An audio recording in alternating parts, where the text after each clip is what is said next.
Hello everyone, welcome to Mastermind. Hope you have watched the previous 9 parts of the series. So, by now you would be familiar with 90 very important questions this year's Karnataka budget. So, very important questions those are. Please refer to all the questions, all the parts of the series, right from first part to the last part, because these questions, one or the other questions, will appear in one or the other examinations conducted by KPSC or KEA this year. ದಯವಿಟ್ಟು ಎಲ್ಲ questions refer ಮಾಡಿ ಹಾಗೂ also please note down all those points. You should have a notes of about 30 pages by the end of 10th part of the series. Also, it's not just making the notes, you have to revise it at least 5 times before you enter the examination hall. So let us get started with the last part of the series now. First question: which scheme aims to provide free food grains to the populace of Karnataka? Gruhalakshmi, Gruha Jyothi, Yuvanidhi, Anabhagya. As I had already told you in the ninth part of the series that we will be discussing guarantee schemes and few other topics. Now we are here discussing guarantee schemes, and the answer for the first question is D. Anabhagya. So, in its endeavor to make hunger-free Karnataka, the state government of Karnataka had launched Anabhagya scheme in 2013. Very important. You have to remember the date as well. So 2013 was first time when Anabhagya scheme was launched. So this initiative aims to provide free food grains to the population of the state, that is to the for the eligible households of the Karnataka.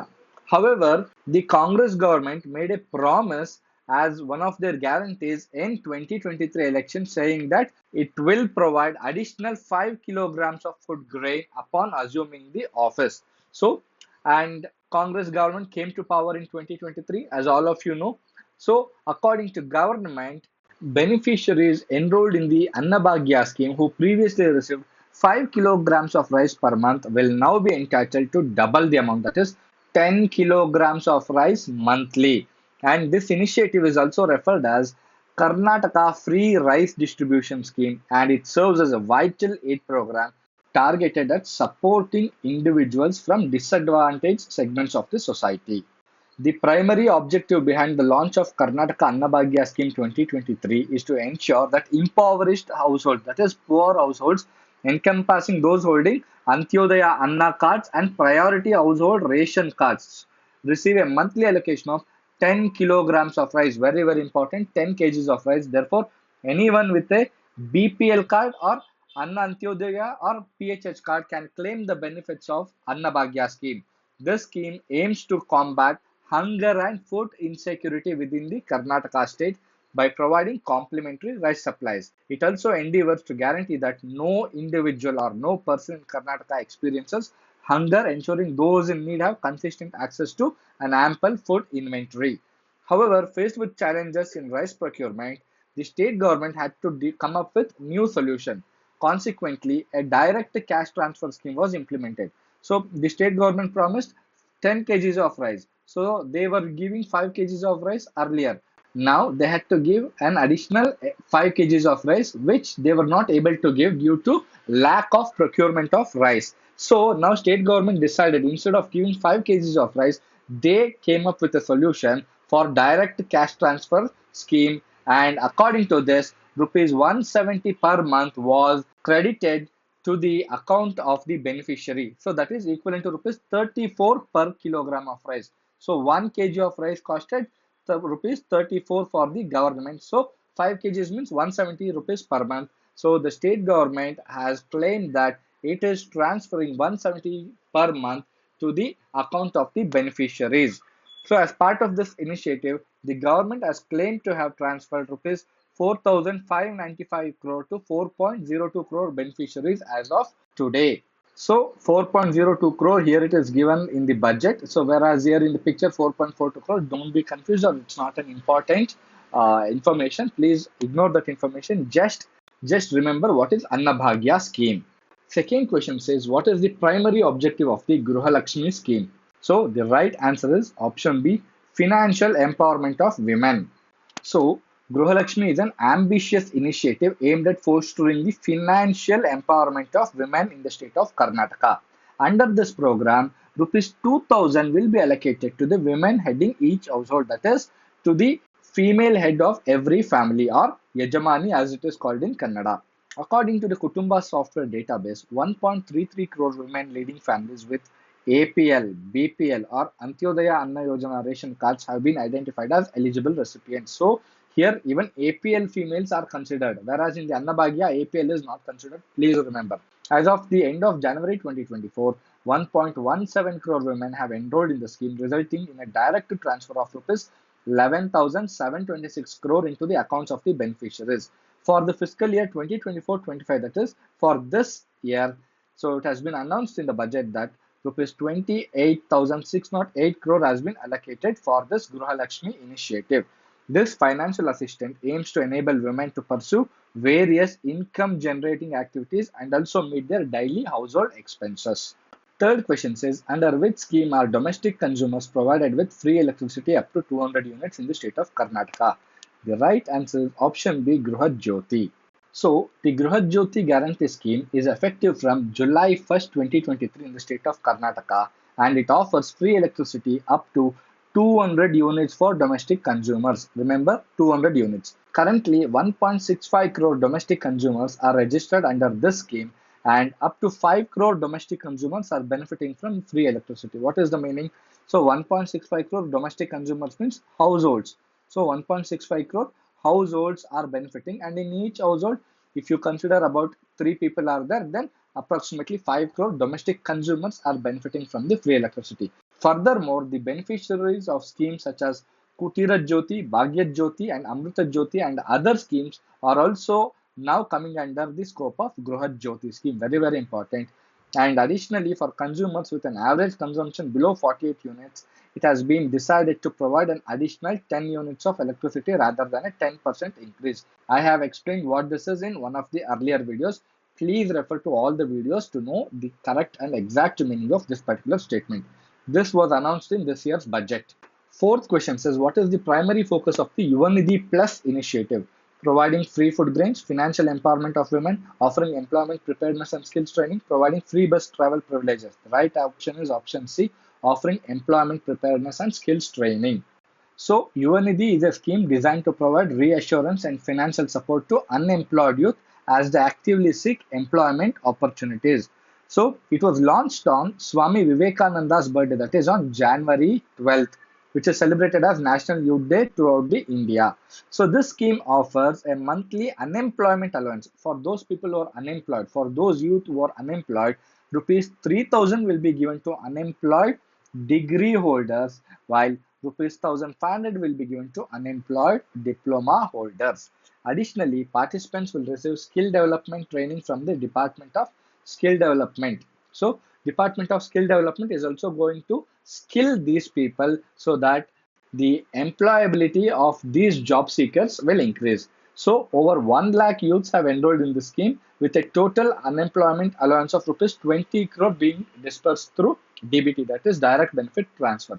So, who are eligible for this scheme? So, any youth aged between 21 to 40 years and has not received a job or offer letter from any company even after 180 days of graduating, even after 180 days of graduating or obtaining the diploma, if that particular youth has not got any job within 180 days, approximately 6 months, then such person will be eligible to receive Yuvanidhi unemployment allowance. So how long will this be given? It will be given for a period of 2 years or till the person or the youth gets job, whichever is earlier.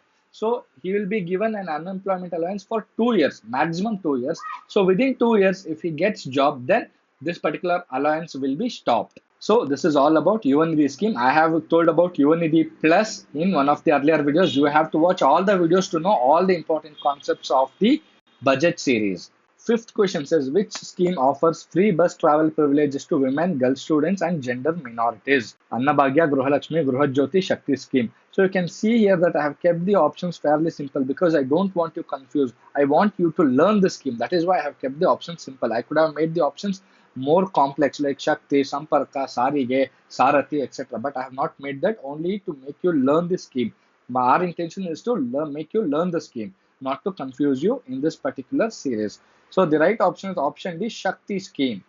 So, the Shakti scheme stands as the first guarantee scheme rolled out by the state government of Karnataka after assuming power in the year 2023. This initiative extends free bus travel privileges to women, girl students, and also very important note down that even gender minorities. So even gender minorities can also access free bus travel under this scheme. According to latest government release, over 155 crore women commuters have benefited from this scheme with a total allocation of rupees 3000 crore earmarked for its implementation. Also, please remember that this particular scheme was launched on 11th June 2023. 11th June 2023, and it was the first guarantee scheme launched by this government. So, who are all eligible? Resident Karnataka women, girl students, and transgenders are eligible. You have to remember that gender minorities are also eligible. Women will be provided with free travel facility in KSRTC, BMTC, that is Bangalore Metropolitan Transport Corporation, and then Northwest Karnataka Road Transportation Corporation, NWKRTC, and then Kalyana Karnataka Road Transportation Corporation, city ordinary and express buses across Karnataka, and unlimited travel will be allowed within the state. Free travel for women in interstate buses are not allowed. Interstate buses are not allowed. Very important. Free travel is not allowed in interstate buses. Please remember all these important points about Shakti scheme. Sixth question says, what is the estimated revenue deficit for the financial year 2024-25? Rupees 27,354 crore, rupees 82,981 crore, rupees 37,879 crore, rupees 55,364 crore. So the right answer is option A, 27,354 crore. For the financial year 2024-25, revenue deficit is estimated to be rupees 27,354 crore rupees. Very important. Now, in the first video, first part of the series, you have come across revenue expenditure for this budget, revenue expenditure and also revenue receipts. So, what is revenue deficit? Revenue expenditure minus revenue receipts gives you revenue deficit. So now go to the first video, or if you have made the notes, look at the revenue expenditure and revenue receipts and subtract it and see if you are getting this revenue deficit or not. Seventh question says, what is the estimated fiscal deficit for the financial year 2024-25? 1.95% of the GSDP, 2.95% of GSDP, 3.95% of GSDP, 2.45% of GSDP. The right answer is option B, 2.95% of GSDP. So, the GSDP of Karnataka for 2024-25 at current prices is projected to be rupees 28 lakh 9,063 crore rupees. So, this is the total GSDP of Karnataka estimated for the year 2024-2025. So, this 82,981 crore is estimated to be the fiscal deficit for Karnataka state for the same year. So, this comes around 2.95% of GSDP. Eighth question says, what percentage of GSDP are the estimated total liabilities at the end of 2024-2025? That is, at the end of, and it is an estimated total liability. The right answer is option C, 23.68% of GSDP. Total liabilities at the end of 2024-25 is estimated to be rupees 6,65,095 crore, which comes around 23.68% of the GSDP. Very important, note down 23.68%. Which disease is caused by the soil-borne fungus Phytophthora palmivora? So here the right option is option A, quick wilt disease. It is a disease of arecanut crop. Arecanut crop. Very important. Please remember that. Quick wilt disease is caused by fungus Phytophthora palmivora. 10th question says, which disease is transmitted by leaf hoppers and causes yellowing of leaves, stunted growth, and reduced nut yield? So, again, the right option here is option D, yellow leaf disease, and C, causing yellowing of leaves should be taken as a clue here to arrive at the right answer, even if you don't know the right answer. So, you have to take your chance in such cases when you don't know the answers. So, again, even this is a disease of arecanut crop. Arecanut crop. So now let us look at the explanation for 9th and 10th questions. You have to remember about the diseases of arecanut crops because great stress is laid on these diseases in this year's budget. So quick wilt disease is a disease of arecanut crop. It is caused by fungus, soil-borne fungus called as Phytophthora palmivora. And what are the major symptoms? Rapid wilting of the plant leading to the death. So, and it is usually found predominantly during the periods of excessive rainfall. Very, very important. Excessive rainfall causes quick wilt disease. Second disease is called fruit rot. Again, even this is caused by fungus Phytophthora. And what happens after this disease enters the arecanut crop? Rotting and deterioration in quality. Rotting of the crop and deterioration in the nut yield or quality of the nuts of the arecanut crop. Where this is usually found, it is found usually in high humidity and frequent rainfall conditions. So next disease is leaf blight. Leaf blight disease is caused by fungus Coletotrichum goliosporioides. So this particular disease has a symptoms such as brown lesions with a yellow halo on leaves. So it will be like this, brown lesions with a yellow halo. So this signifies leaf blight disease. Fourth very important disease is yellow leaf disease. So yellow leaf disease is caused by phytoplasma transmitted by leaf hopper insects. Leaf hopper insects, and the symptoms are yellowing of leaves as it says, and then stunted growth as well as reduced nut yield of the arecanut crop.